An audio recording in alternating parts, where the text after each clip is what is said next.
Hi guys, welcome back to my channel and today we'll speak about Graham Stuart Staines.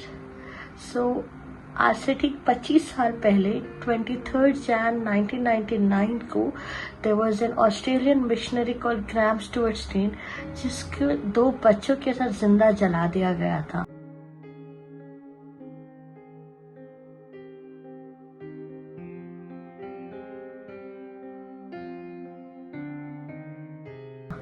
और वो कौन थे, क्यों ऐसा किया, उसके बारे में हम बात करेंगे आज।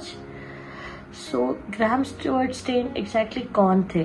तो वे ऑस्ट्रेलिया के रहने वाले थे। उनका जो जन्म है वो ऑस्ट्रेलिया के स्टेट क्वींसलैंड में हुआ था and he was born on 18 Jan 1941 and for the first time he visited to India was 1965 and जैसे वो इंडिया आए थे 1965 में he joined an organization called EMSM. It's like Evangelical Missionary Organization. वे उस organisation से जुड़ गए थे। वो ऑर्गेनाइजेशन काफ़ी लंबे समय से चल रहा था और काफ़ी सारे मिशनरीज जो है वहाँ पर गुड न्यूज़ वगैरह स्प्रेड कर रहे थे। So they were sharing the good news and all. So he also joined there and he was staying at Baripada और बारीपादा इन Bhubaneswar Orissa.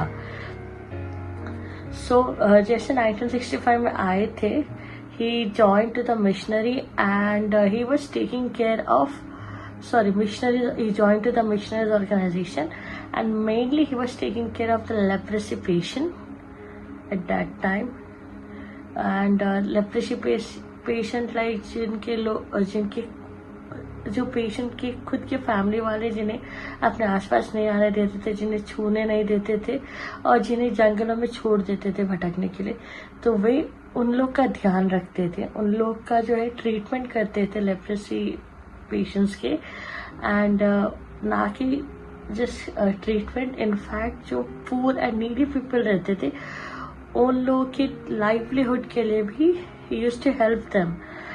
He used to teach them how to make a basket or mats out of rope, sabai, grass, leaves, like that.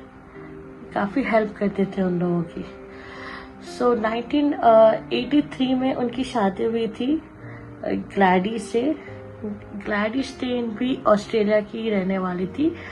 She was a nurse. So after marriage they had 3 children.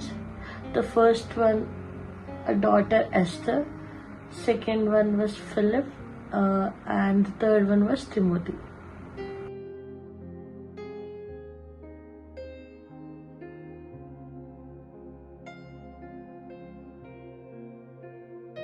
उन्होंने whole language में भी जो है Bible की translation की थी so that वहाँ के जो उड़ीसा के जो लोकल लोग हैं वो लोग आसानी से पढ़ सकें बाइबल और उन्हें समझ में आए कि बाइबल में एग्जैक्टली लिखा क्या है.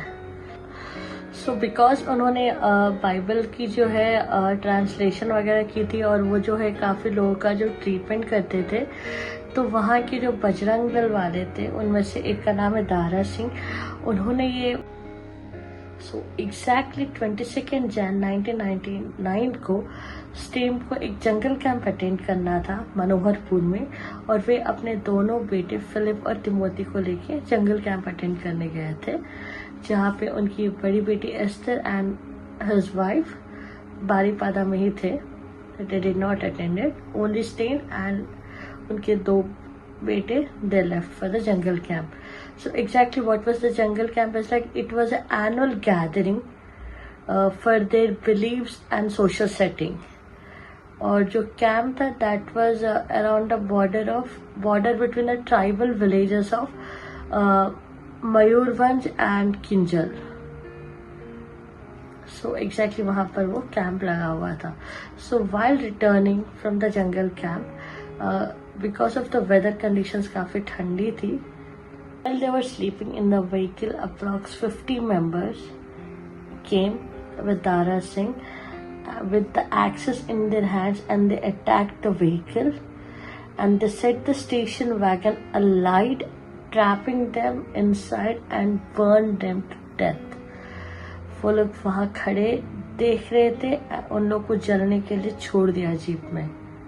एंड जो कोई भी whoever was coming in front to help Staines, उन लोग को भी मार रहे थे। किसी को लिटरली किसी को हेल्प नहीं करने दे रहे थे उन लोग को। In fact the stain was shouting let the children go, but उन लोगों ने ये तक नहीं देखा कि बच्चे हैं जल रहे। दे वर कम्प्लीटली लाइक, उन लोगों ने फुली प्रूफ प्लान के साथ आए थे कि तीनों को किसी भी तरह से मार देना है।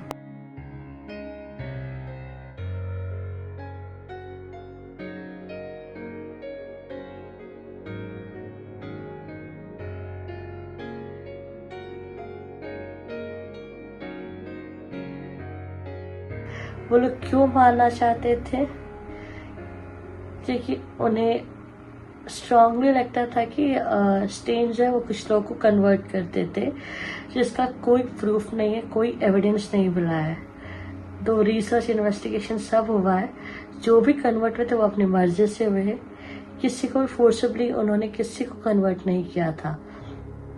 And because this was a religious, the murder was widely condemned by religious and civic leaders of that time, along with politicians and journalists. At that time, the PM, the Prime Minister of India, Atal Bihari Vajpayee, called this as a ghastly attack, और उन्होंने swift action लिया है उन murderers को पकड़ने के लिए। So जिसमें दारा सिंह, महेंद्र हेम्ब्रम के नाम से और भी इनफैक्ट और भी जो बाकी के लोग थे सब अरेस्ट भी हुए हैं। बट क्या फायदा, वहाँ के जो लोग थे, काफी विलेजर्स, काफी लोग भी थे, काफी गांव वाले उन लोग को प्रोटेक्ट कर रहे थे काफी दिनों तक। And they became hard line hero by the hard line for those. So in an interview with the Hindustan Times, accused killers stated that they were provoked by the corruption of tribal culture by missionary who they claimed fed villagers beef and no evidence. Like उन्होंने बताया कि वो लोगों ने क्यों इतना ऐसा कदम लिया, क्योंकि उन्हें लगता था कि ये जो भी लोग यहाँ पर आते थे ट्रीटमेंट कराने या जो भी उनके लोग थे, पेशेंट्स थे, उन लोग को बीफ खिलाते थे, जिसका कोई एविडेंस नहीं था। एंड लेडीज को ब्रा एंड सैनिटरी पैड्स देते थे उनके प्रिवेंशन के लिए। That was a good thing, but उन लोग को उस टाइम पर उतना अकल नहीं था, उतना समझ नहीं था। And they were thinking that it's an outside culture and they were changing the human minds.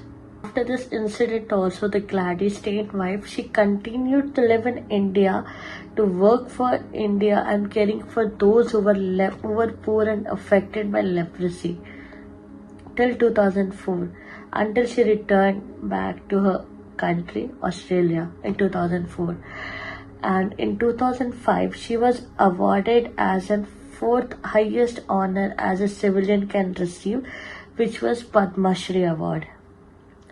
And in 2016, she received an other award called Mother Teresa Memorial International Award for her social justice after this incident. So after this incident happened, there were court trial sessions happened. काफी trial sessions हुए थे भुवनेश्वर में, और वहाँ पर दारा सिंह को जो है वो फांसी की सजा भी सुनाई गई थी।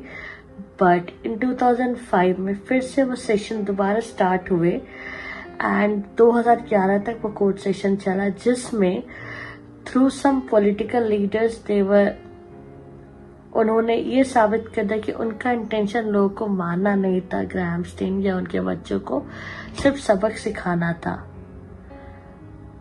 और ये इंटेंशंस की वजह से, रिलीजियस एक्ट की वजह से जो हाई कोर्ट थी, उन्होंने इस बात की मान्यता दी और उन्हें सजाए मौत की जगह से उन्हें उम्र कैद की सजा सुनाई गई दोबारा। So after this decision, like उम्र कैद की सजा सुनाने के बाद, this case has been upheld to the Supreme Court as well, and the Supreme Court was also upheld the High Court decision. In fact, उन्होंने भी हाई कोर्ट की जो डिसीजन थी उनका समर्थन किया और उन्होंने भी उम्र कैद की सज़ा सुनाई वापस से. So on all this act, जो ग्रैहम स्टेन की जो लाइफ स्टोरी है उस पर एक फिल्म भी बनाया गया है, which was the least of these,